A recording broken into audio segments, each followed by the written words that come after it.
Nesse segundo vídeo, então, sobre o Espírito Santo, nós vamos estudar aqui a origem, né? Origem do termo, vou detalhar melhor para vocês aqui, significado, uso e aplicações dele nas Escrituras, tá? Então, em hebraico, a palavra para Espírito é essa palavra que ocorre centenas, milhares de vezes, tá? Às vezes pode ser algo dirigido a Deus, pode ser dirigido a humanos, a vento e daí por fora. A gente vai abordar isso em mais detalhes. Obviamente que a primeira ocorrência está em Gênesis capítulo 1, versículo 2, e ela aparece aqui, ó, junto com a palavra Deus. Você está vendo aqui, ó, Veruach Elohim, tá? Geralmente traduzido Espírito de Deus, tá bom? Então veja que é algo que é de Deus, tá? Algo que é de Deus, é algo que parte de Deus, tá bom? Aí nós temos ela para a forma Espírito Santo, que é essa aqui, ó, Ruach, ó, Kodesh, tá? Kodesh. Eu coloquei aqui para vocês a transliteração, a leitura é daqui para lá, tá? Uma das ocorrências, Salmo 51, 11, e mais outras duas lá em Isaías, tá? Geralmente traduzido Espírito Santo, tá bom?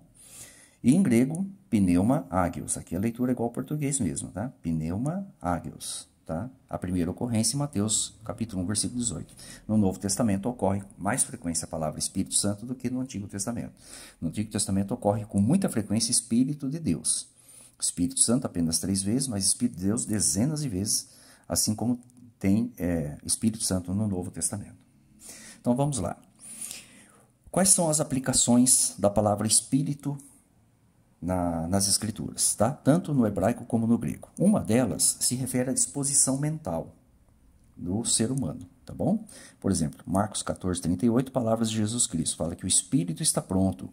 Algumas Bíblias vertem, está disposto, está ansioso, está preparado, né? Está falando que do íntimo da pessoa, que a pessoa está preparada, perceberam? E se usa ali a palavra, no lugar da palavra Espírito, a palavra pneuma. Provérbios 25, 28 já tem a palavra ruach, né? Como uma cidade derrubada, sem muro, assim é o homem que não pode conter o seu espírito. Geralmente a João Ferreira de Almeida, ela coloca quase todas as ocorrências a palavra espírito no lugar da palavra ruach. Ela faz uma tradução mais literal, então ela segue mais ou menos essa regra.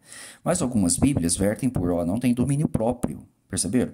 Então a palavra espírito está se referindo ao íntimo da pessoa, a pessoa que não tem controle, tá vendo? Não sabe se controlar, sem autocontrole, não sabe se dominar, não sabe se controlar, e daí por diante, tá?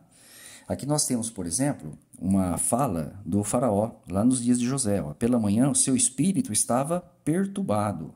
Algumas Bíblias vertem agitado. Será que era um ser espiritual que estava dentro dele? Não, é o íntimo dele. Ele estava agitado por conta do sonho que ele teve, né? Mas a palavra que se usa ali é a palavra ruach, né? Traduzida geralmente por espírito, tá bom? Então aqui nós temos a primeira aplicação. Vamos à segunda aplicação. Espírito pode indicar, isoladamente, força de vida que está ativa nos seres vivos da Terra, no caso, os humanos e os animais. Por exemplo, Gênesis 6,17 diz que morreu tudo que havia espírito, né? Espírito de vida, né? Então, algumas Bíblias verteram a palavra espírito por fôlego, olha, fôlego, espírito de vida, sopro de vida, tá? Aqui está a sigla das Bíblias que eu fiz essa coletânea para vocês verem. E a palavra que tem ali é a palavra ruach, né? Se referindo, portanto, à força de vida que estava em todos os seres vivos que morreram com as águas do dilúvio. Jó 27,3, aqui é o próprio Jó dizendo sobre a sua fidelidade a Deus. Ele diz assim, ó, enquanto estiver em mim alento, aqui neste mar, respiração, quer dizer, enquanto eu respirar, algumas Bíblias vertem, enquanto eu respirar, e o sopro de Deus, a palavra ali é ruach Eloah, né? Também está no modo construto, sopro de Deus, que quer dizer a força de vida que Deus me dá, né? Ó, estiver nas minhas narinas, manteria a minha integridade. É isso que ele diz lá, serei fiel, alguma coisa assim, tá?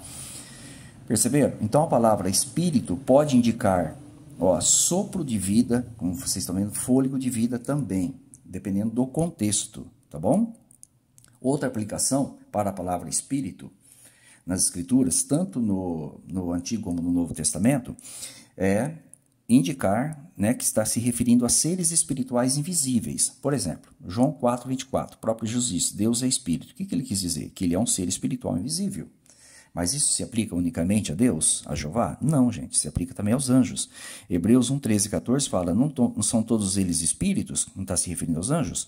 Ou seja, Deus é espírito, os anjos também são espíritos. Ou seja, são seres espirituais invisíveis, né? E nós temos, por exemplo, uma reunião no céu, onde Jeová, né, ou Javé, como está na Bíblia Católica, ele foi tirar uma opinião com os anjos, né? Como enganar Acabe. Eu resumi o texto aqui para pegar os pontos altos, tá? Diz assim, ó, e Javé, ou Jeová, perguntou, quem poderá enganar Acabe? Uns diziam uma coisa, então havia mais alguém junto com Jeová que deu algumas opiniões. Ó, e outros diziam outra. Quem que são esses outros? Quem são esses uns? Obviamente se referindo aos anjos que estavam em volta de Deus no céu. Então, um espírito se aproximou e ficou diante de Jeová e disse como que ele faria a ação. Perceberam?